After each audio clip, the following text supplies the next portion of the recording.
guys, it's me, May, and today I'm going to be doing a part 2 of the soul form conspiracy theory video.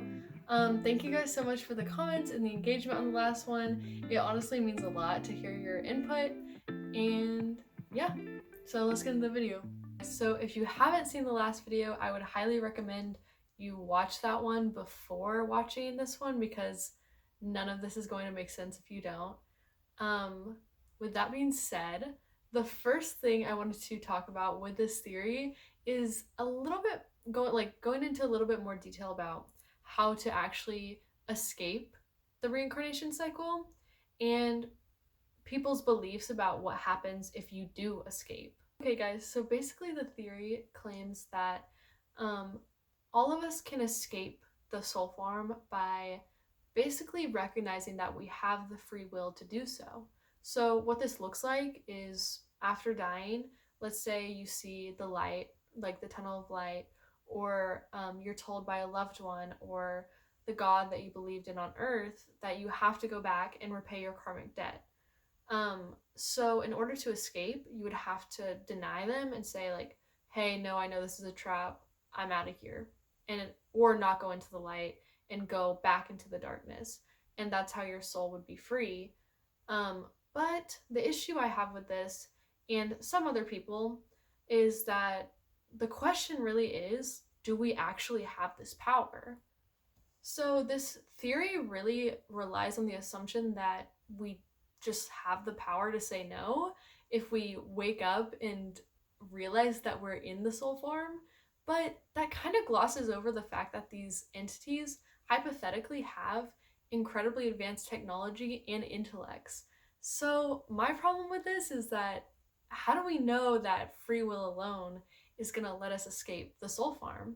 With that being said, let's talk a little bit about what happens if you actually are able to escape the reincarnation cycle and denounce the archons. So there's a lot of different beliefs regarding this. Some people believe that your soul would basically just float in a black void of suffering and kind of like fear because you don't really know where you are or what's going on. Some people believe that the same thing, except it would be filled with feelings of peace and understanding your true identity, really, in just finding your soul and your energy as opposed to like your physical body. And then others believe that you would be kind of like a ball of energy going in and out of different dimensions and realms and worlds, and you'd finally be able to explore freely and pick a world or a place that brings your soul the most joy and contentment.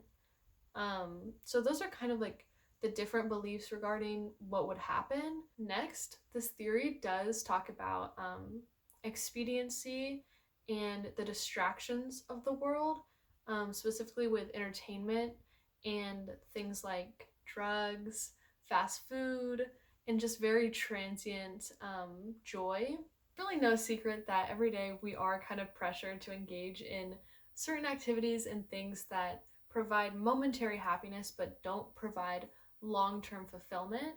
And the theory basically thinks that this is due to the need to keep our population depressed, distracted, and divided in order to prevent us from actually discovering the truth and having the mental capability to do so. Whether it be politics, reality TV keeping us distracted, or even things like TikTok, we really aren't able to reach our full potential.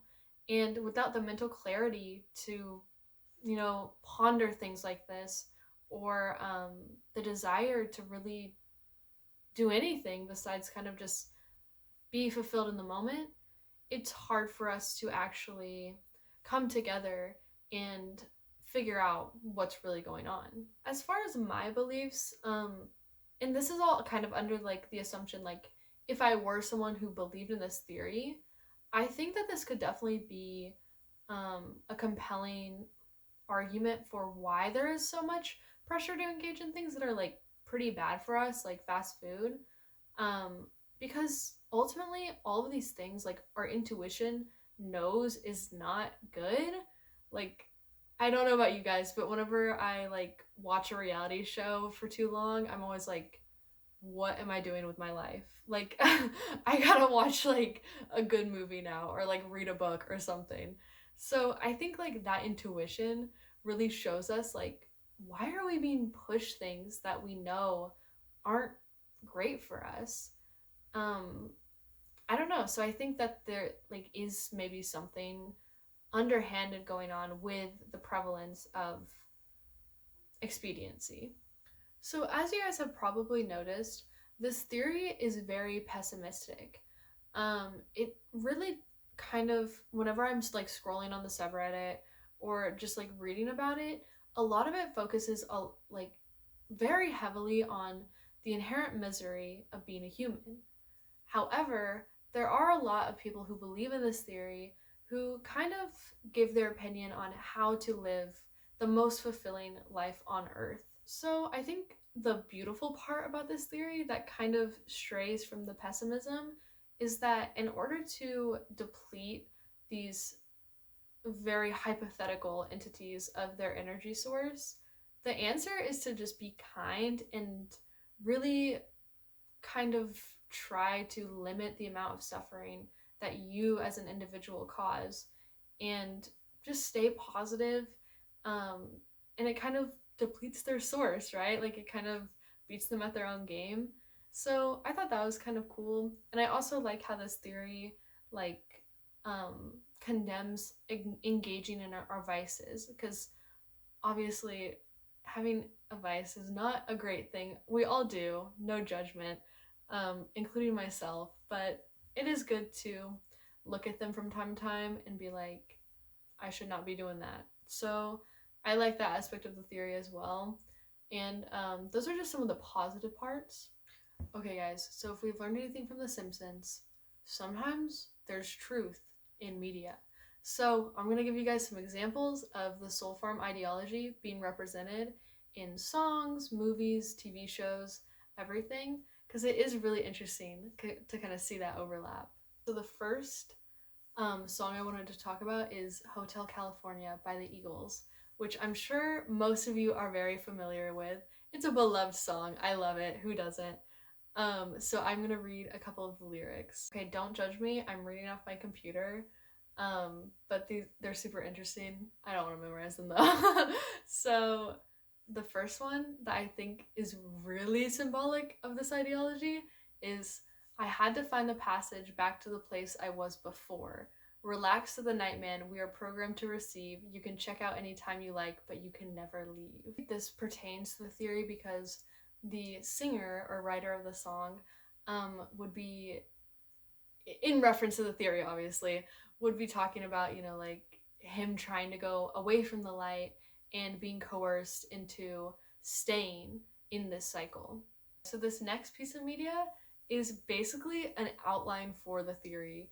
It's very blatant, very obvious.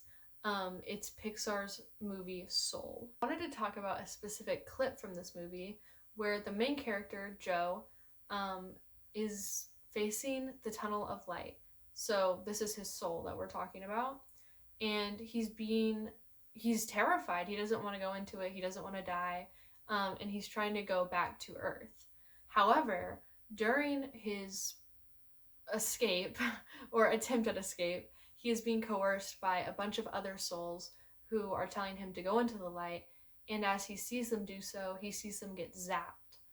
When he sees them get zapped, he turns around in order to try to escape, and more souls begin appearing and blocking him physically, which is kind of funny because they're souls, so you would think the physicality doesn't apply, but nonetheless, that are physically blocking him from turning around away from the light.